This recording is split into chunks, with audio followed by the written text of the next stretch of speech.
एक गांव में बाबूलाल नाम का एक व्यक्ति रहता था। वो गांव में छोले भटूरे का ठेला लगाया करता था।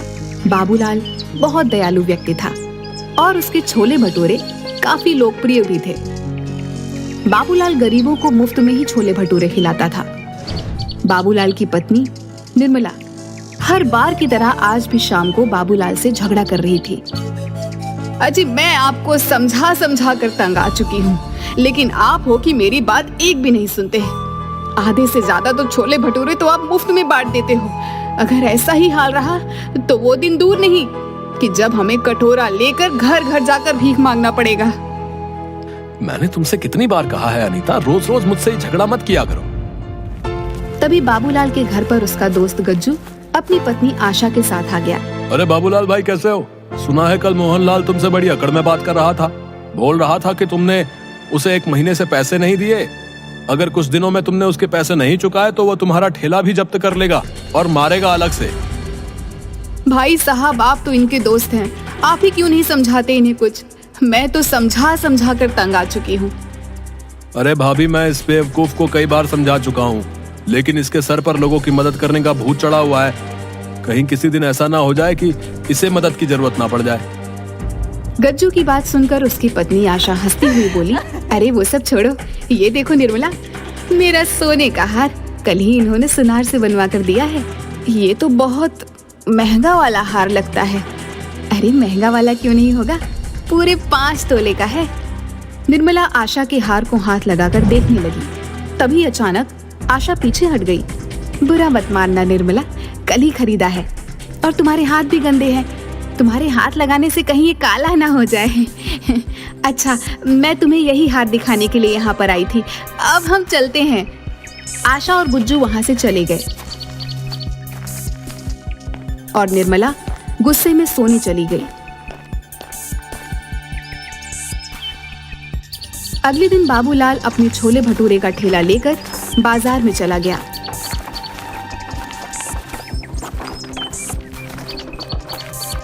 बाबूलाल के बगल में ही मुखिया का खास आदमी नरेश भी ठेला लगाता था।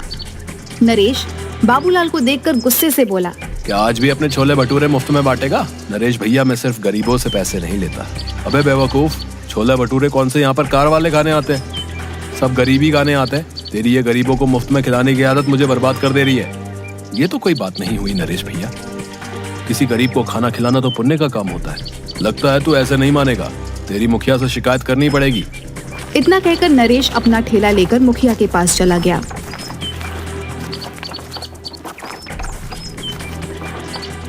नरेश को गुस्से में देखकर मुखिया बोला, क्या बात है नरेश, आज इतने गुस्से में क्यों है? मुखिया जी, वो बाबूलाल मेरे ही बगल में ठेला लगाकर लोगों को मुफ्त में खाना खिला देता है। अब आप ही बताओ, जब लोगों को मुफ्त में छोले भटूरे खाने को मिलेंगे तो भला मुझसे वो क्यों खरीदेंगे? मेरा बहुत नुकसान हो रहा है। नरेश की बात सुनकर मुखिया गहरी सोच में डूबकर बोला, तो चिंता मत कर, इसका उपाय है मेरे पास। इस बाबूलाल को गरीबों को खिलाने की बहुत आदत है ना। आज के बाद इसके पास इतने गरीब लोग आएंगे कि ये बाबूलाल उन्हें खिलाते खिलाते कंगाल हो जाएगा। मैं आपकी बात का मतलब नहीं समझा। अगर तू समझता होता तो तू मेरी जगह होता ना। बस तू निश्चिंत होकर यहाँ से चला जा। चल। नरेश वहां से चला गया। अगले दिन मुखिया ने अपने लोगों को इकट्ठा करके उनसे कहा, सुनो, तुम सबको मैंने यहाँ पर एक खास काम के लिए बुलाया है। आज से तुम लोग सब गरीब बनकर बाबूलाल के ठेले पर जाओगे और उसके छोले भटूरे खाकर आओगे। देखता हूँ ये बाबूलाल कब तक मुफ्त में छोले भटूरे खिलाएगा। अगले दिन मुखिया के सारे आदमी गरीब बनकर बाबूलाल के ठेले पर पहुंच गए और उस दिन उन सब ने किसी भी ग्राहक को आने का मौका नहीं दिया। उस दिन के बाद वो सब रोज भेस बदल कर आते और बाबूलाल के मुफ्त में छोले भटूरे खाते। कुछ ही दिनों बाद बाबूलाल कर्जे में आ गया और अब कर्जदार उसे परेशान और घेरने लगे। बाबूलाल परेशान होकर ठेला लगाकर खड़ा था कि तभी मुखिया के आदमी संजू और नरेश वहां पर आ गए। क्या बात है बाबूलाल, आज कैसे मुंह लटकाए हुए बैठा है? ऐसी कोई बात नहीं मुखिया जी, आज तेरे चेहरे पर वो चमक नहीं दिखाई दे रही। अरे चमक कहाँ से दिखाई देगी मुखिया जी? बाबूलाल भैया को गरीबों को मुफ्त में छोले भटूरे खिलाने का बहुत शौक चढ़ा था, लेकिन अब तो इनके खुद के भूखे मरने के दिन आ गए। ऐसा कुछ नहीं है संजू भैया, अगर ऐसा नहीं है तो फिर तेरा मुंह क्यों लटका हुआ है? संजू सही कह रहा मुखिया जी। बाबूलाल, मेरी एक बात समझ में नहीं आती, तो गरीबों को ही छोले भटूरे मुफ्त में क्यों खिलाता भाई? अमीरों में क्या कांटे लगे हैं क्या? हैं? क्या अमीर इंसान नहीं होते हैं? किसी भूखे को खिलाना तो बड़ा पुण्य का काम होता है मुखिया जी, और किसी का कर्जा न चुकाना भी तो बड़ा पाप का काम होता है बाबूलाल। मैं आपकी बात का मतलब नहीं समझा। तू अच्छी तरह से समझ रहा है कि मैं क्या कहना चाहता हूं। आज ही मेरे पास सीताराम और मोहनलाल तेरी शिकायत लेकर आए थे और बोल रहे थे काफी दिनों से तूने उनके पैसे नहीं दिए। मैं उनके पैसे जल्द लौटा दूंगा मुखिया जी। अगर 3 दिन के अंदर अंदर तूने उन दोनों के पैसे नहीं चुकाए ना, तो गांव में पंचायत बैठाकर उन दोनों से 25-25 चप्पलें हर्जाने बतौर तेरे सर पर पड़वाऊंगा, ढोंगी कहीं का। इतना कहकर मुखिया वहां से चला गया और वहां मौजूद सभी लोग बाबूलाल को देखकर हंसने लगे। अब तुझे पता चलेगा बाबूलाल कि तूने मुखिया का और मेरा बहुत नुकसान करवाया है। शायद तू जानता नहीं था कि जो मैं छोले भटूरे का ठेला लगाता था ना, इसमें मुखिया का ही पैसा मिला हुआ था। मुखिया अपना नुकसान का एक एक पैसा तुझसे वसूल लेगा। तेरे सर पर चप्पल ना पड़वा दी तो फिर कहना। नरेश सही कह रहा बाबूलाल, तू तो बड़ी मुसीबत में फंस गया भाई। अब 3 दिन में पैसे कहां से ला कर देगा? बाबूलाल ने उन दोनों की बात का कोई जवाब नहीं दिया। वह चुपचाप खड़ा रहा। रात में बाबूलाल जैसे ही अपने घर में घुसा, उसकी पत्नी ने उसे देखकर चिल्लाना शुरू कर दिया। आ गए सच्चाई के देवता, तुम्हारे पीछे गांव का मुखिया आया था। तुम्हें पता है कितना जलील करके गया है, मुझे और तुम्हें कितनी गालियां देकर गया है। पता है मुझे, गांव के मुखिया ने मुझे भी सरे बाजार में बेइज्जत करने में कोई कसर नहीं छोड़ी। मेरी तो ये सोच सोच के हालत खराब हुई जा रही है कि 3 दिन के अंदर पैसों का इंतजाम कहां से करूंगा। अब यही दिन देखना बाकी रह गया था। ले देकर हमारे पास यही एक रहने का घर था, पर अब तो मुझे ये भी बिकता हुआ नजर आ रहा है। जाओ इस मकान को भी बेचकर गरीबों और भूखमरों को मुफ्त में खिला देना। इतना कहकर निर्मला पैर पटकती हुई कमरे में चली गई और बाबूलाल पूरी रात नहीं सोया। अगले दिन बाबूलाल फिर से ठेला लेकर गांव की ओर चल दिया। बाबूलाल आज बहुत उदास था। वह अपना ठेला एक बरगद के पेड़ के पास खड़ा करके रोने लगा। हे भगवान, मैंने सुना था कि तू हमेशा दयालु लोगों की मदद करता है। मैंने तो गरीबों को मुफ्त में छोले भटूरे खिलाकर पुण्य का काम किया था, और इसके बदले मुझे क्या मिला? गांव का मुखिया सरेआम मेरी बेइज्जती करके चला गया। अगर 3 दिन के अंदर मैंने सीताराम और मोहनलाल के पैसे नहीं दिए तो बीच पंचायत में मुखिया मुझे चप्पल पड़वाएगा। मेरी क्या इज्जत रह जाएगी। अब मैं किसी भी गरीब को मुफ्त में नहीं खिलाऊंगा। मुझे माफ कर देना भगवान, मेरे पास इसके अलावा और कोई चारा नहीं। कुछ देर बाद बाबूलाल गांव में जाकर ठेला लेकर आ गया, मगर आज उसने किसी को मुफ्त में नहीं खिलाया। कुछ देर बाद एक बूढ़े पति पत्नी उसके पास आकर खड़े हो गए। हमने सुना है बेटा कि तुम गरीबों को मुफ्त में खिलाते हो। हम पति पत्नी 3 दिन से भूखे हैं। भूख से हमारी हालत खराब है। क्या तुम हम दोनों को छोले भटूरे खिला सकते हो? हमारे पास पैसे नहीं हैं। माफ करो बाबा, आज मैं किसी को मुफ्त में नहीं खिला रहा। बाबूलाल की बात सुनकर वहां पर खड़े हुए लोग बाबूलाल को देखकर हंसने लगे। ठीक है बेटा, जैसी तुम्हारी मर्जी। मैं तो किसी भी प्रकार से भूखा रह लेता हूँ, लेकिन ये मेरी पत्नी कुछ दिनों से बीमार भी चल रही है। तुम ऐसे ही कुछ खिला दो। मेरी मजबूरी समझो बाबा, मुझसे किसी को भूखा नहीं देखा जाता, लेकिन आज मैं बहुत मजबूर हूँ। अगर आज भी मैंने मुफ्त में खिला दिया तो मेरी बहुत ज्यादा बदनामी और बेइज्जती हो जाएगी। मेरे पास पैसे तो नहीं है बेटा, लेकिन हाँ, कुछ मिट्टी के कंकड़ पड़े हुए हैं।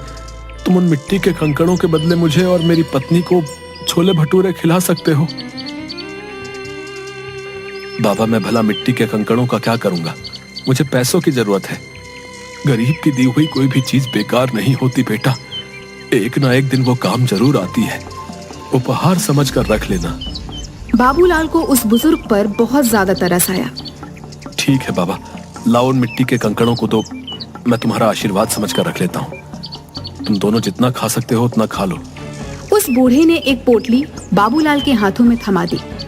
बाबूलाल ने देखा उसमें मिट्टी के कंकड़ रखे हुए थे। बाबूलाल दोनों पति पत्नी के लिए गर्मा गर्म छोले भटूरे बनाने लगा।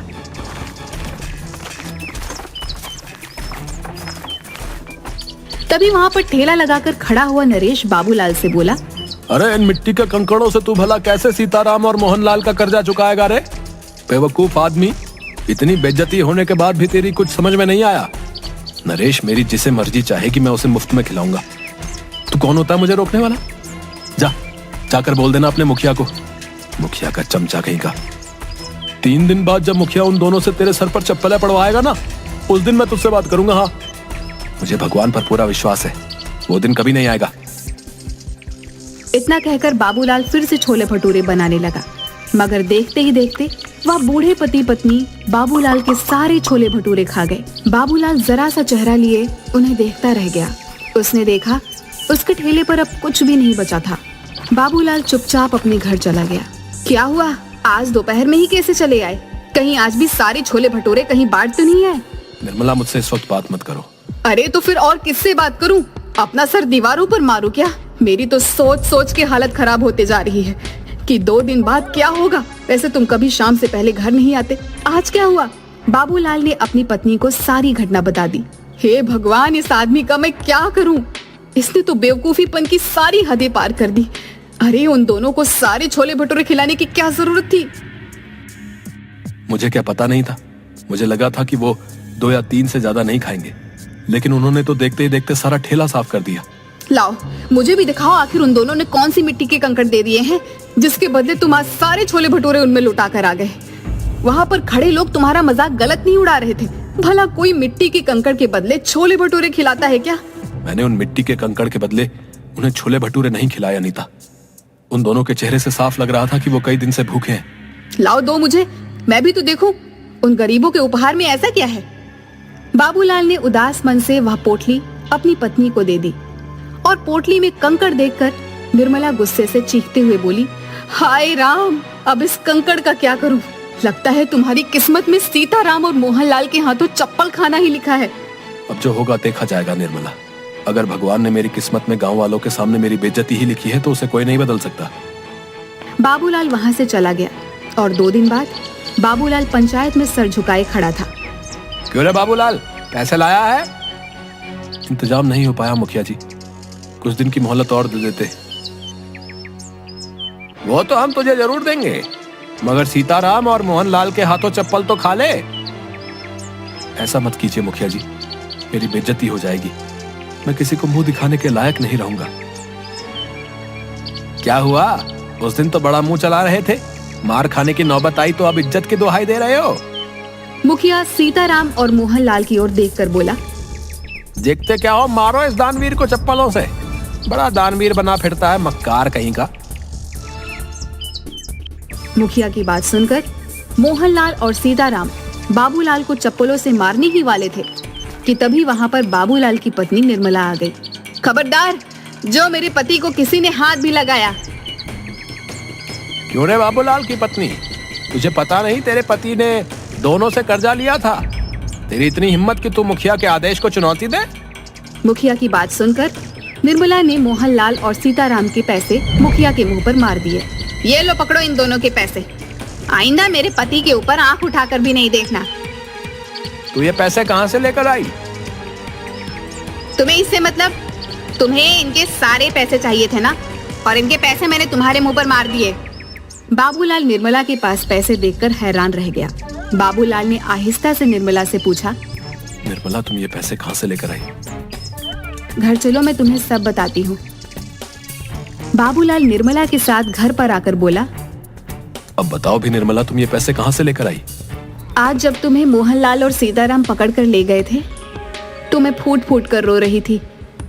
रोते हुए मुझे अचानक गुस्सा आ गया और मैंने गुस्से में वो पोटली बाहर फेंकने के लिए निकाली जिसमें कंकड़ थे।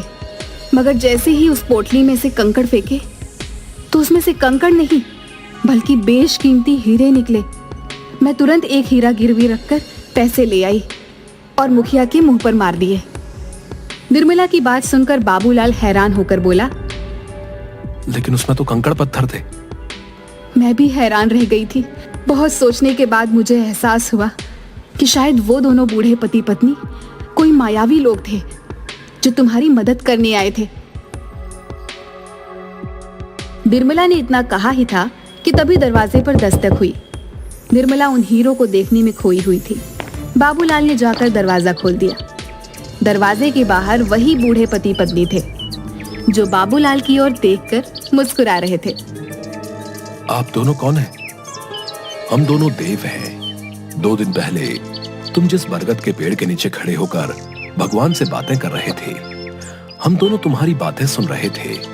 हमें लगा कि तुम्हारी मदद करनी चाहिए। मैं आप दोनों का कैसे शुक्रिया अदा करूं? अगर तुम्हें हमारा शुक्रिया अदा करना है तो एक बात ध्यान रखना, इन हीरो को बेचने के बाद तुम बहुत ज्यादा अमीर हो जाओगे। लेकिन कभी भी गरीबों को खाना खिलाना मत भूलना। चाहे कितनी भी अड़चने आए, चाहे कितनी भी परेशानियां आए, याद रखना भगवान उस व्यक्ति को बहुत ज्यादा पसंद करता है जिसके दिल में दूसरों के लिए दर्द होता है। इतना कहकर वो दोनों बूढ़े पति पत्नी वहां से गायब हो गए।